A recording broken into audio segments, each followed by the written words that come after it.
Hi everyone, it's Kendall here, and what I have for you today is week number 14 in our continuing Brackman Mystery Series.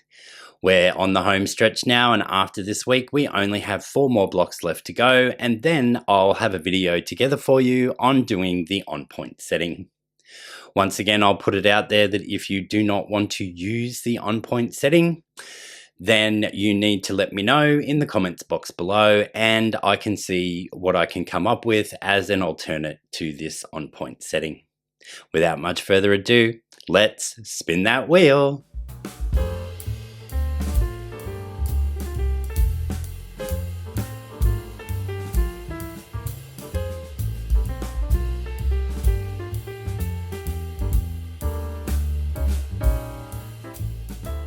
Brackman ID 1651 gives us the squared chain block, which we've already done one earlier with exactly the same name, and this is just a variation on that one.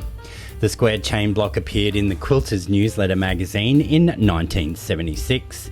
This was a periodical that was founded in 1969 by George and Bonnie Lehman. This included a mail order pattern service called Quilts and Other Comforts, and was also once known as Heirloom Plastics.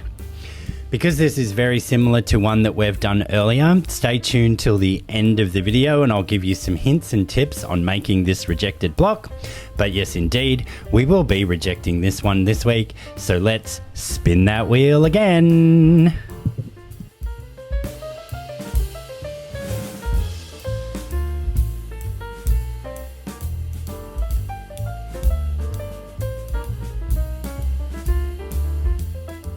Brackman ID 1719 gives us the Ladies' Aid album, and this appeared in the Kansas City Star in 1938. We've covered a lot of Kansas City Star blocks before, and you may or may not remember that there was 3 different periodicals called Kansas City Star, the Weekly Kansas City Star, and the Weekly Star Farmer, and these were produced between 1928 and 1960.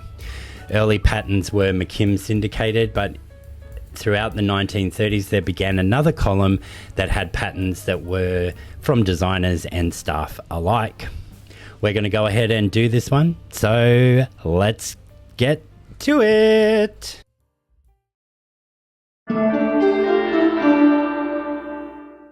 So once again, we begin with all of our pieces cut out as per the cutting sheet, which is linked in the description box below, and will also be added to the Facebook group Kendall's Quilting Corner after this video first premieres.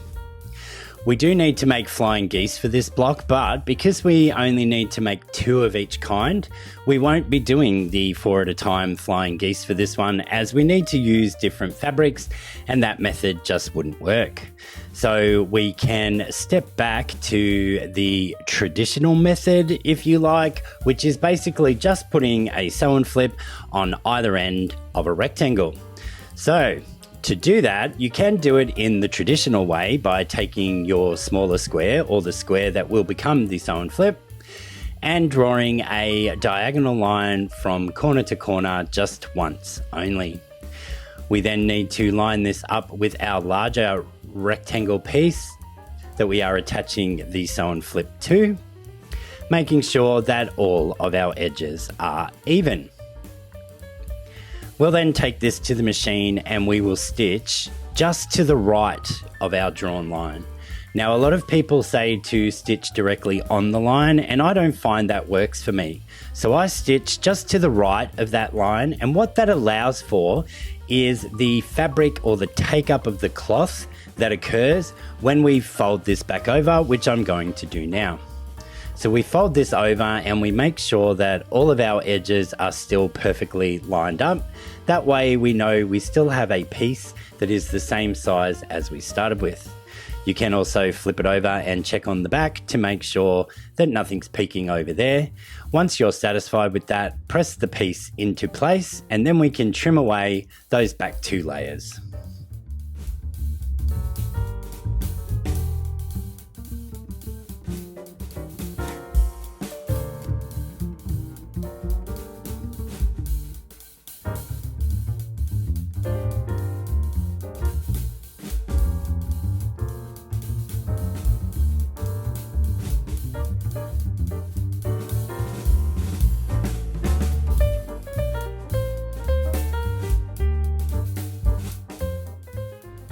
But what about the folded corner clipper, Kendall? Isn't that your favourite tool and the only way you do your sew and flips?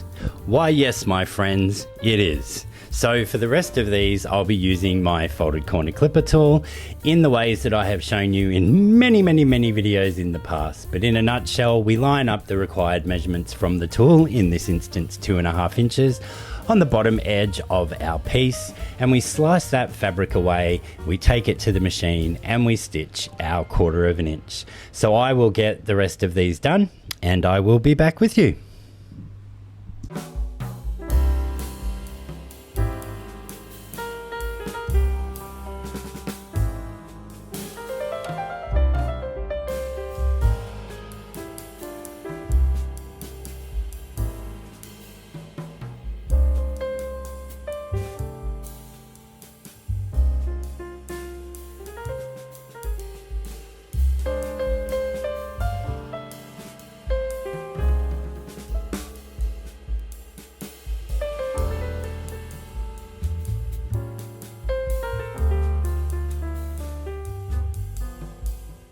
So as you can see, folks, if you don't need 4 identical flying geese, the traditional method is quite simple and you just need to break it down and go, hey, I'm just putting sew and flips on a rectangle.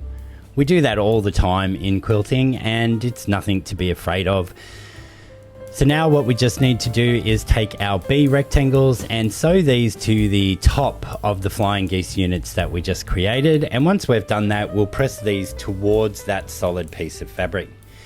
If you have gone a bit wonky, you can use the bottom edge of your flying geese to line up your B rectangle and then use the edge of the B rectangle as your guide for stitching your 1/4 inch. This lets you hide any sins that you've committed with your flying geese in that seam allowance and no one will even know.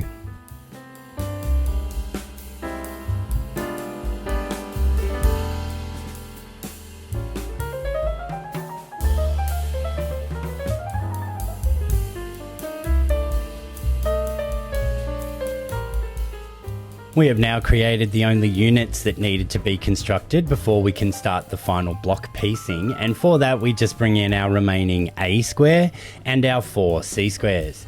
Now we're going to lay this out as per the cutting sheet, which is not how I'm doing it here originally. I all of a sudden wake up and go, oh no, these go in the corners. And then we'll place those flying geese units that we just made in the remaining slots, making sure that we are following that piecing diagram for the final layout. You will notice also that I am once again using this directional fabric, and I made sure when cutting the fabric to do my flying geese that I was going to have the correct orientation for those. We now just need to piece this in our 9-patch fashion, which means we will do all of our vertical seams and then our horizontal seams.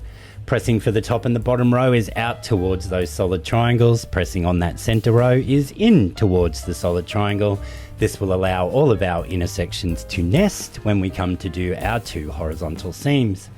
Following the horizontal seams, we'll once again press, I think, towards the middle of the block, but in this instance it doesn't really matter. You can just pick a direction and press.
So yes, for the video I did press back towards the center of the block, but as I said, it doesn't really matter which way you press that one. And in the setting that we're going to be doing, they'll be sashed, so we won't have to worry about any edges lining up. So that's as simple as this week's block is. Now, if you want to use your AccuQuilt to make this block, you most certainly can. And for it, you need quite a large number of the different shapes from the mix and match cube. Remembering you are using the 8-inch mix and match cube to make these 12-inch finished blocks.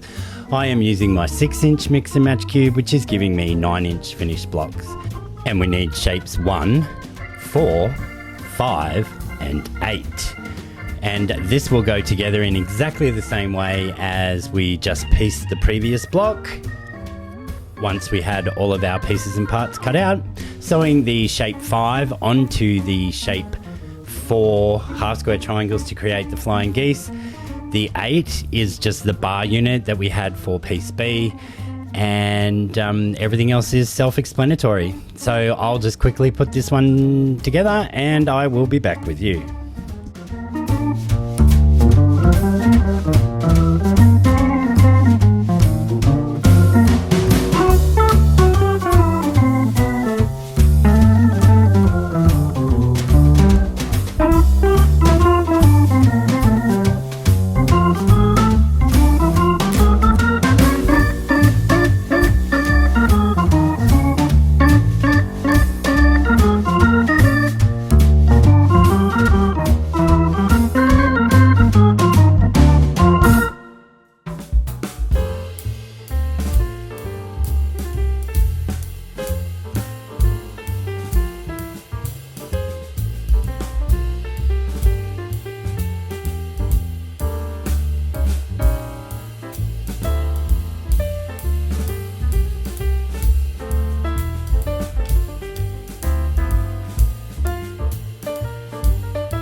And just as with my 12-inch version, that is as simple as this block is.